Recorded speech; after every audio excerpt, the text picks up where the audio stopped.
Nah, bagaimana murid melawan kepada guru? Itu tadi, guru tidak kuat bekalnya, anak-anak tidak kuat bekalnya. Kurikulum itu terlalu berat muatannya. Akibatnya anak lelah di sekolah, guru lelah di sekolah. Sehingga sedikit saja pemantik emosi, selesai, sudah. Guru memukul murid, murid menusuk guru.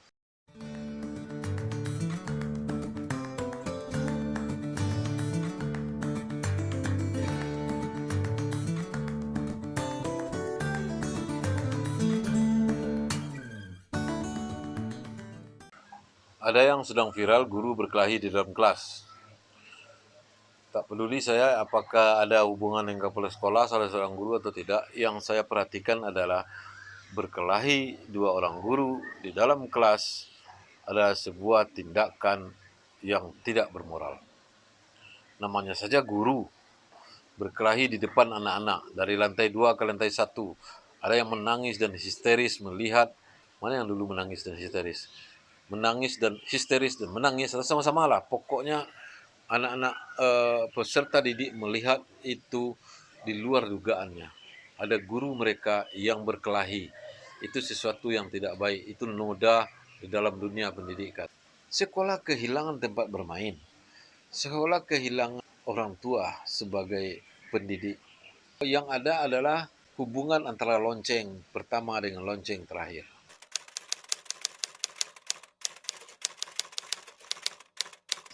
Nah, pendidikan kita hari ini adalah pendidikan ilmu, bukan adab dan bukan moral. Kalaupun ada, itu bilalang dapet di menuai.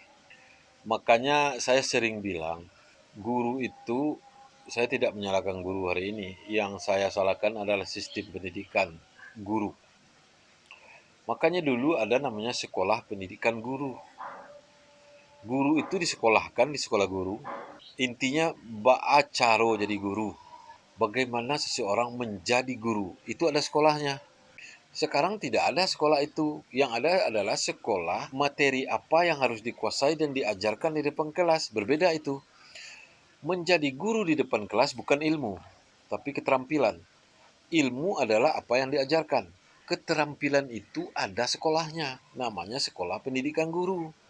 Ada psikologi, ada ilmu jiwa perkembangan, ilmu jiwa anak, ilmu jiwa pendidikan, ada pedagogi, ada mata pelajaran alat peraga, ada mata pelajaran penguasaan kelas. Banyak sekali. Itu tidak diajarkan lagi. Akibatnya apa? Hubungan murid dengan guru adalah hubungan antara orang dan deposito. Mendepositokan uang ke dalam kepala anak, mendepositokan ilmu ke dalam kepala anak, itu saja. Dituntun oleh kurikulum yang seberat karung semen.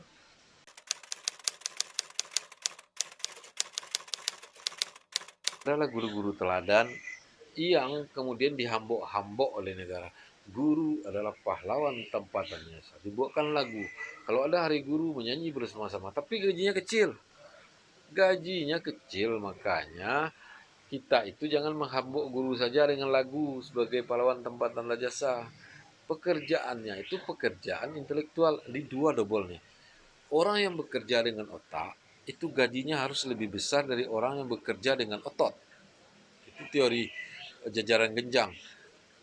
Dia bekerja dengan otak nih. Kalau orang bekerja dengan otak untuk otak orang lain, bukan hanya dia yang bekerja dengan otak, tapi otak orang lain pula yang dia isi, harusnya gajinya 2 kali lipat.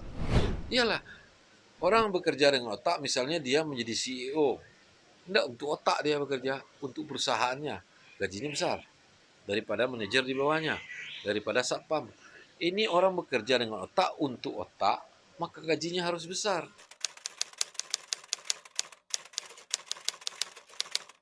Guru hari ini ada dua. Pertama, guru yang pegawai negeri yang kesejahteraannya bagus. Kemudian ada guru honor yang sudah menempiak-nampiak meminta agar jadi pegawai negeri tidak bisa. Ini problem yang mesti dipecahkan oleh pemerintah. Kalau ada dua guru yang kehidupannya senjang di dalam sebuah sekolah, itu problem serius. Problem serius itu. Makanya kita jangan menyesali kenapa dulu diambil guru honor. Bukan, jangan itu. Guru honor itu harus dijadikan, kan dia guru.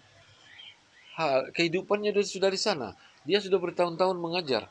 Karena itu guru honor itu harus diangkat. Apapun masalahnya harus diatasi. Jangan berdalih. Kata dahulu ditepati, kata kemudian dicari-cari. Dulu katanya honor aja sebentar dulu nanti diangkat. Sekarang tidak diangkat-angkat. Itu kan problem. Beban moral oleh guru. Baik guru yang sejahtera maupun guru yang tidak. Jadi masalah itu di ruang majelis guru itu jadi masalah. Masalah itu nanti ke dalam kelas. Makanya guru itu samakanlah kehidupan mereka. Kalau tidak disamakan seperti itu, berhentikan saja. Mulai hari ini guru honor tidak ada lagi. Mau perang-peranglah dengan tidak seperti itu. Atau angkat, jangan diulur-ulur. Kalau selalu mengulur-ulur dampaknya pada peserta didik. Nah, apalagi intervensi.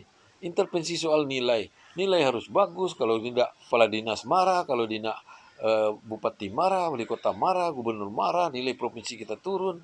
Bagaimana?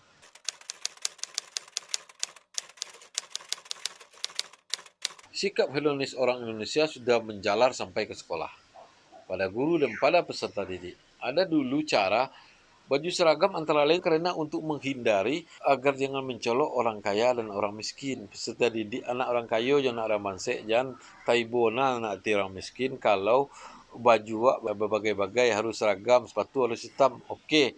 Tapi dia datang dan pulang ke sekolah dengan mobil, dengan motor bagus, dan ada yang jalan kaki. Jadi tidak optimal cara itu sebenarnya. Itu murid, belum lagi guru. Guru ada juga baju seragamnya dan diminta untuk tampil sederhana. Dia tampil sederhana. Sewaktu-waktu dia tampil mencolok lewat mobil, lewat cincin, lewat kalung, lewat perhiasan, lewat arloji, macam-macam. Sekolah kita itu memang harus betul-betul sesuai dengan kaedah ilmu lah. Jangan tempat memperlagakkan hedonis. Sebab sekolah kita sekarang sudah jadi lahan parkir mobil dan tidak ada lagi halaman untuk bermain. Penuh oleh motor seperti showroom. Ini tidak bisa diatasi. Ada beberapa sekolah yang bisa mengatasi. Bagus tuh. Kabarnya SMA 1 Sumbar dan SMA 1 Padang tidak pakai motor. Sekarang kan bertanding-tanding. Kadang bagus mobil murid daripada mobil guru. Dan itu imbas dari kehidupan hedonis masyarakat Indonesia yang memang sudah terjerembab ke situ. Orang punya, kenapa kita tidak? HP kita harus diganti karena orang HP baru. Mobil kita harus ganti karena orang sudah mobil baru.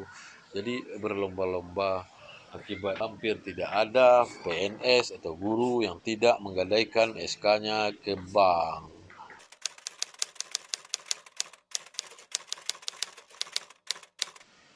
Iya benar, saya itu anggota Dewan Pendidikan Sumatera Barat. Tapi tidak sama dengan DPRD ya. Kita Dewan ini kerjanya lebih pada sukarela. Sebagai salah seorang anggotanya, saya melihat ada beberapa hal yang mesti dilakukan. Pertama, soal kurikulum muatan lokal, yaitu mengajarkan etika, moral, adat Minangkabau dan agama kepada peserta didik yang menurut saya bisa diajarkan di setiap mata pelajaran. Jika itu tidak bisa, jika itu sulit, karena memerlukan seorang yang spesialisasi tentang itu, maka harus ada mata pelajaran muatan lokal, adat, dan ABS SBK.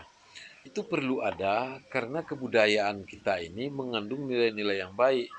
Kalau diajarkan 10, agak 2 tidak akan tinggal di kepala peserta didik karena mereka mencatat dengan tangan.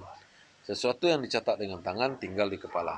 Jadi kita berikan 10, pasti terbawa ke dalam kehidupan agak 2. Itu kan lebih baik. Pertama itu. Yang kedua, kita melihat sekolah kita ini seperti yang tadi, kehilangan tempat bermain. Kehilangan tempat bermain. Dan yang lebih parahnya adalah sekolah itu tidak punya waktu untuk peduli kepada kehidupan sosial peserta didik. Karena waktu dirampas dengan serampangan oleh kurikulum yang berat itu, sama beratnya dengan tas anak sekolah. Nah, ini harus dikurangi.